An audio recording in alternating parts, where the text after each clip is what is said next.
Ops. Saan ka pupunta? Huli ka. Don't worry. Pagpe-pray lang kita. Hayaan mo sa araw na to, kapatid, na maging malaking Diyos sa buhay mo. Hayaan mong sa oras na to, kapatid, na kumilos ang Diyos sa pamilya mo. At hayaan mo na pagbulayan natin yung iba't ibang bisyo ng mga kalalakihan.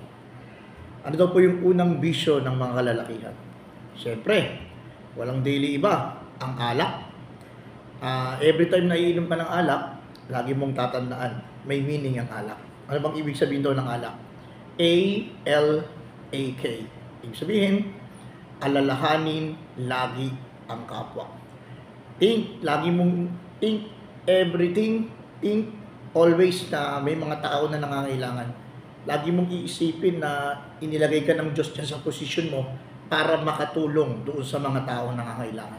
Sabi nga ng ating Panginoon sa Mateo 25:35, sapagkat ako'y nagutom at inyong pinakain, ako'y nauuhaw at inyong pinainom, ako'y naging dayuhan at ako'y pinatuloy, ako'y walang masuot at ako'y inyong dinamitan, nagkasakit at inyong dinalaw, ako'y nabilanggo at inyong pinuntahan. Kapatid, alalahanin natin lagi ang kapwa. Lagi natin isipin, nasaan na sila, ano na nangyari sa kanila. At ang una nating kapwa, walang daily iba, ang ating pamilya. Time check tayo. Location check, nasaan si Mrs.? Nasaan si Mr.?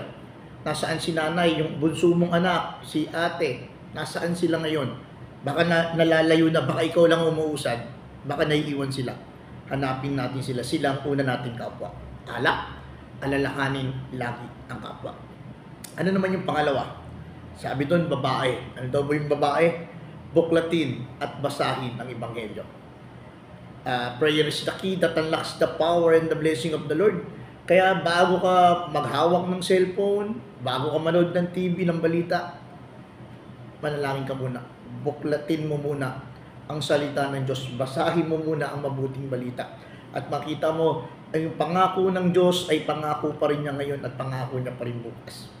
Buklatin at basahin ang Ebanghelyo.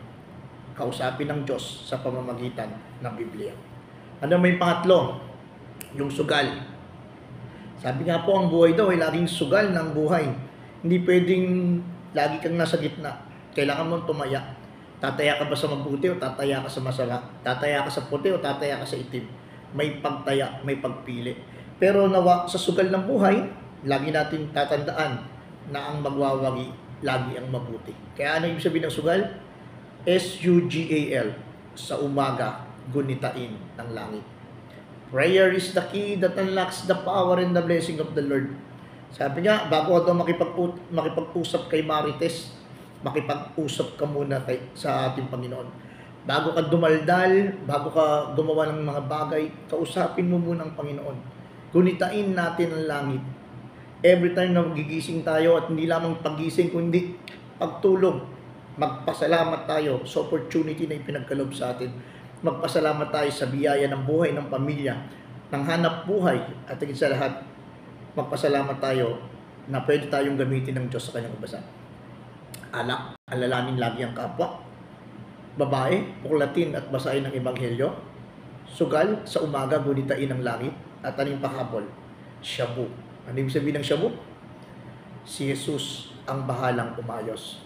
Kapatid, sabi ng Panginoon sa Lucas 1:37, ang imposible sa tao ay posible sa Diyos. Mga kapatid ko sa pananampalataya, ano man ang dinadanas mo sa oras na to, ano man ang pinagdadaanan mo, ano man ang problema natin, ano man ang sitwasyon natin, maaring sasabihin ng tao, wala na yan solusyon, wala nang kagalingan yan. Hindi ka na makakaakon, mababangon ka na sa utang, masisira ng pamilya mo, sasabihin sa'yo ng tao. Pero kapatid, ang sabi ng Diyos, ano man ang imposible sa tao, ay posible sa Diyos. Kaya pangawakan natin ang kanyang mga pangako, na siya yung Diyos na tumugon noon, at siya pa rin yung Diyos na tutugon ngayon. Samahan mo ako sa panalangin, kapatid, in the name of the Father, Son, of the Holy Spirit. Amen.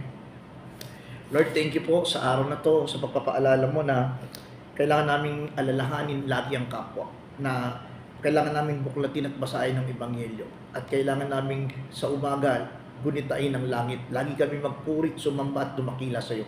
At sa oras po na ito, isinusurrender na namin sa matamis na pangalan mong Jesus ang lahat ng aming alalahanin, ang lahat ng aming problema, ang aming tiisin, ang aming kapigatian, ang mga dalahin namin. Ikaw nang bahala, Panginoon. Alam namin na ito imposible sa tao, pero posible ito sa iyo, Panginoon. Sinusuko na po namin ang lahat, ipinagkakatiwala sa matamis na pangalan ni Jesus, aming Panginoon. Amen. Sa pangalan ng Ama, ng Anak at ng Banal na Espiritu. Amen. Kapatid, mapalad ka sapagkat nahuli ka ni Kristo. God bless.